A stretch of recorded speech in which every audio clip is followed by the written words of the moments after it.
जब भी आप एग्जाम देते हो तो सबसे जो आपकी बड़ी प्रॉब्लम होती है वो क्या होती है कि आपको लैंग्वेज समझने में डिफिकल्टी होती है। आप शब्दों का सही से अर्थ नहीं समझ पाते हो। दो शब्द आपको सेम सेम से लगते हैं और उनमें आप डिफरेंस नहीं कर पाते हो, इसलिए आपका क्वेश्चन गलत हो जाता है। तो भाई आज हम वही कंफ्यूजिंग टॉपिक पढ़ेंगे जो हर टीचिंग एग्जाम में बार बार पूछे जा रहे हैं और बच्चे उन चीजों में बहुत ज्यादा कंफ्यूज हो जाते हैं। तो आइए भाई स्टार्ट करते हैं। सबसे पहले welcome to my YouTube channel Shiva learning points. तो आइए स्टार्ट करते हैं। तो आज के जो कंफ्यूजिंग टॉपिक है भाई सीटेट में, एचटेट में, केवीएस के एग्जाम में, डीटीपीएसबी में सबसे ज्यादा पूछे जाने वाले हैं ये। जैसे कि भाई एक होता है भाषा अर्जन, एक होता है भाषा अधिगम। अब बहुत सारे बच्चे ऐसे हैं जिनको ये पता ही नहीं है कि भाषा अर्जन क्या है और भाषा अधिगम क्या है। इन दोनों में वो बच्चे कंफ्यूज हो जाते हैं, क्योंकि अर्जन का मतलब भी ग्रहण करना हो गया और अधिगम का सीखना हो गया। मतलब दोनों में चीजें वो सीख रहे हैं, तो वो डिफरेंस नहीं कर पाते बच्चे की इन दोनों में डिफरेंस क्या है, और यहीं पे आपका क्वेश्चन गलत हो जाता है। तो चीजों को आप समझो। जब आप चीजों को समझोगे तो आपके क्वेश्चन एकदम सही बैठेंगे। तो देखिए भाई, जो भाषा अर्जन है, भाषा अर्जन कब किया जाता है? मतलब जब एक प्राकृतिक परिवेश होता है, जैसे कि आप जब बचपन से जो लैंग्वेज सीख रहे हो, जो आपके मम्मी पापा की लैंग्वेज है, आस पड़ोस की लैंग्वेज है, आपको सीखने के लिए ज्यादा एफर्ट तो नहीं करना पड़ा ना। छोटा बच्चा इजीली वो लैंग्वेज सीख जाता है। क्यों? क्योंकि वो चीजें उसे बचपन से सुनाई देती है वो लैंग्वेज, तो वो लैंग्वेज वो बहुत ही आसानी से सीख जाता है। कैसे सीख रहा है? अभी प्राकृतिक वातावरण में सीख रहा है। ठीक है, तो सबसे पहला पॉइंट क्या है इसका, भाषा अर्जन का, कि जो भाषा अर्जन होता है वो कहाँ पे होता है भाई? प्राकृतिक पर्यावरण में होता है। ठीक है, प्राकृतिक रूप से बच्चा सीखता है। छोटा बच्चा भी प्राकृतिक रूप से लैंग्वेज सीख लेगा जो उसकी मम्मी बोलेगी। अब जैसे किसी के घर में प्योर हरियाणवी बोलते हैं, ओ छोरे ऐसा मत करिए, ओए तुम यूं ना करिए, इस टाइप से बोलते हैं। राजस्थान साइड के हैं वो राजस्थानी बोलते हैं, जो बंगाली साइड के हैं वो बंगाली बोलते हैं, कुरी टका कुरी टका कुरी टका। ठीक है भाई, तो क्या है, तो बच्चा उन चीजों को इजीली सीख रहा है। कैसे भी? प्राकृतिक रूप से। उसके सीखने की एक प्राकृतिक शक्ति है, वो प्राकृतिक रूप से सीख रहा है, उसके लिए उसको ज्यादा एफर्ट करने की जरूरत नहीं है। तो जो भाषा अर्जन होता है प्राकृतिक रूप से किया जाता है। और सबसे पहले भाषा अर्जन कहाँ पे होता है? परिवार में। बच्चा सबसे पहले कहाँ से सीखता है? अपने परिवार से सीखता है, अपने मम्मी पापा की लैंग्वेज सीखता है। ठीक है, तो जो भाषा अर्जन होता है कहाँ से होता है? परिवार से होता है। उसके बाद क्या है? सरल और सहज। भाई जो ये लैंग्वेज है जो ये बच्चा अर्जन करता है वो बिल्कुल सरल और सहज होती है, स्वाभाविक होती है। कैसे भी? बच्चे के लिए तो कोई लैंग्वेज सरल ही होगी ना। जो बच्चा बचपन से ही वो लैंग्वेज सुनता आ रहा है, उसमें बातचीत कर रहा है, तो वो उसके लिए सरल होगी, कोई कठिन तो नहीं होगी। अब जो अंग्रेजों के बच्चे हैं उनके लिए अंग्रेजी सरल भाषा है। अब हिंदी मीडियम वाले हैं, हमारे लिए हिंदी सरल भाषा है। जो पंजाबी पढ़ रहे हैं उनके लिए पंजाबी सरल भाषा है। जो फ्रेंच पढ़ रहे हैं उनके लिए फ्रेंच इजी भाषा है। तो क्या बच्चा बचपन से सीख रहा है, इसलिए वो भाषा उसके लिए सरल होती है। ठीक है भाई, उसके बाद क्या है भाई? मातृभाषा होती है। मैंने स्टार्टिंग में बताया परिवार से सीखी जाती है, जो पेरेंट्स यूज करते हैं, मम्मी पापा यूज करते हैं। ठीक है, तो मातृभाषा हमारी कौन सी होती है? जो हमारी माँ यूज करती है। सबसे इजी है जो लैंग्वेज हमारी माँ यूज करती है। भाई माँ की लैंग्वेज तो हम बचपन से, छोटे से जब पैदा होते हैं तभी से लोरी के रूप में सुनना स्टार्ट कर देते हैं। ठीक है, तो जो भाषा अर्जन है वो किसका किया जाता है? मातृभाषा का। उसके बाद क्या है कि अनौपचारिक होती है। भाषा अर्जन अनौपचारिक होता है। इसके लिए ना हमें कोई क्लास लेने की जरूरत होती, ना कोई बुक वगैरह पढ़ने की जरूरत होती। ठीक है, ऐसे ही सीख जाता है बच्चा। तो क्या होता है? ये अनौपचारिक होता है। इसके लिए समयबद्ध बनना नहीं पड़ता है। ठीक है, रूल रेगुलेशन नियम वगैरह फॉलो नहीं करने पड़ते हैं, बच्चा प्राकृतिक रूप से सीख जाता है। भाषा अर्जन आया भाई सबको समझ में? प्राकृतिक रूप से होता है, परिवार में सीखता है। बच्चा सबसे पहले मातृभाषा को सीखता है, अनौपचारिक रूप से सीखता है। और भाई सहज और सरल तरीके से सीखता है। तो भाई सहज सरल तरीके से कौन सी लैंग्वेज सीखते हैं? जो हम सबसे पहले जो हमारे परिवार में बोली जाती है, इसके लिए कोई एफर्ट करने की जरूरत नहीं पड़ती। उसके बाद आ जाता है भाई भाषा अधिगम। उसके बाद क्या आता है? भाषा अधिगम।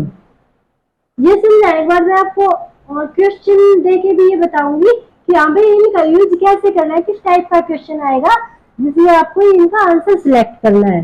तो भाषा अधिगम, अधिगम का मतलब भी सीखना है भाई। यहाँ पे अर्जुन का मतलब है ग्रहण करना। यहाँ पे भाषा को ग्रहण किया जा रहा है और यहाँ पे भाषा को सीखा जा रहा है। तो भाषा को हम कैसे सीखेंगे? भाई संसाधनों से सीखेंगे। सबसे पहली बात, हम भाषा सीखते कौन सी है? जो अदर लैंग्वेज होती है, सेकंड लैंग्वेज होती है। एक हमारी मातृभाषा होगी जिसको हमने अर्जन किया है, और दूसरी जो हम अधिगम करेंगे तो वो हमारी दूसरी लैंग्वेज होगी। हमारी मातृभाषा से अलग जो लैंग्वेज होगी वो कौन सी हो जाएगी भाई? सॉरी, उसका क्या करना पड़ेगा? हमें अधिगम करना पड़ेगा। तो जो हम दूसरी लैंग्वेज को सीखेंगे तो उसके लिए हमें संसाधनों की तो जरूरत पड़ेगी ही भाई। पुस्तक की जरूरत पड़ेगी, एक सिखाने वाले की भी जरूरत पड़ेगी, ठीक है। तो इन सब चीजों की जरूरत पड़ेगी। मतलब क्या है? संसाधनों की जरूरत पड़ेगी। एक परिवेश भी होना चाहिए।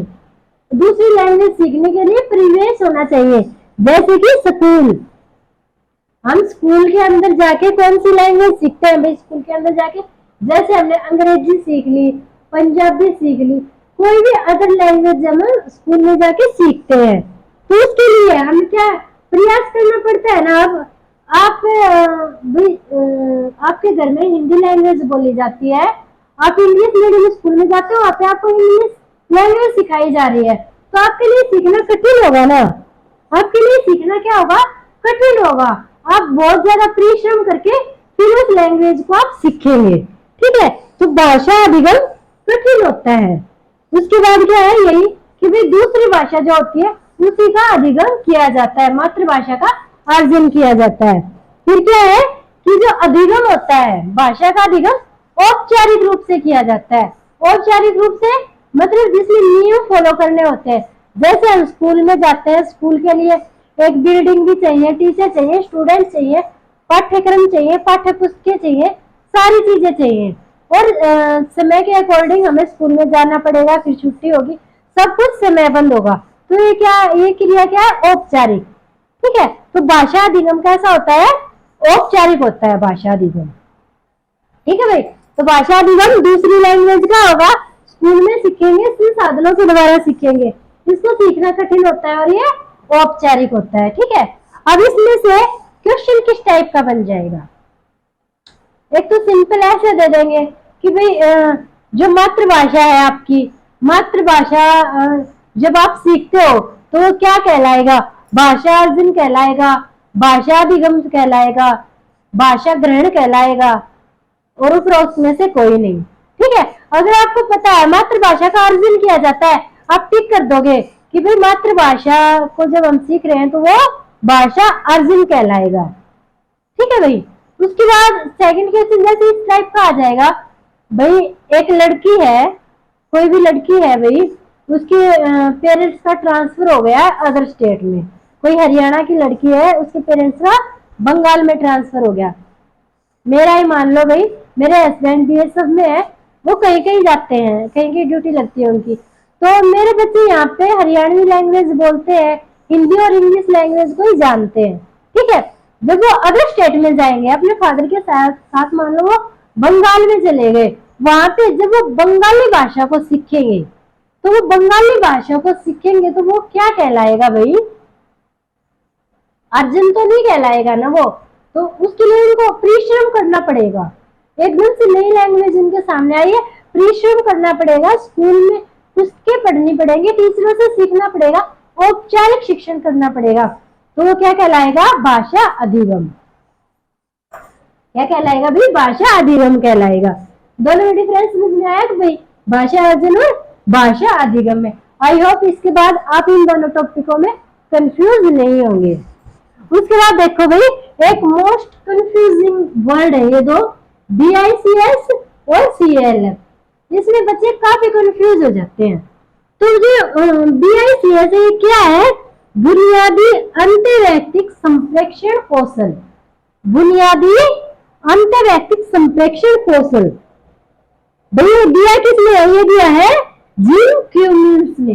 जिम क्यूमिंस ने। भाई बच्चे इतने सालों से तैयारी कर रहे हैं सीटेट, एचटेट, DSSS, KVS की, उनके सामने ये वर्ड नहीं आया होगा। ये वर्ड अभी निकल के आया है। कहां से? जब सीटेट का पेपर हुआ है उसमें ये क्वेश्चन पूछा गया था। BICS का सिद्धांत किसने दिया? जिम ने दिया भाई। किसने दिया भाई? जिम क्यूमिंस ने दिया। ठीक है, तो ये याद कर लेना, आगे इससे क्वेश्चन पूछे जाएंगे।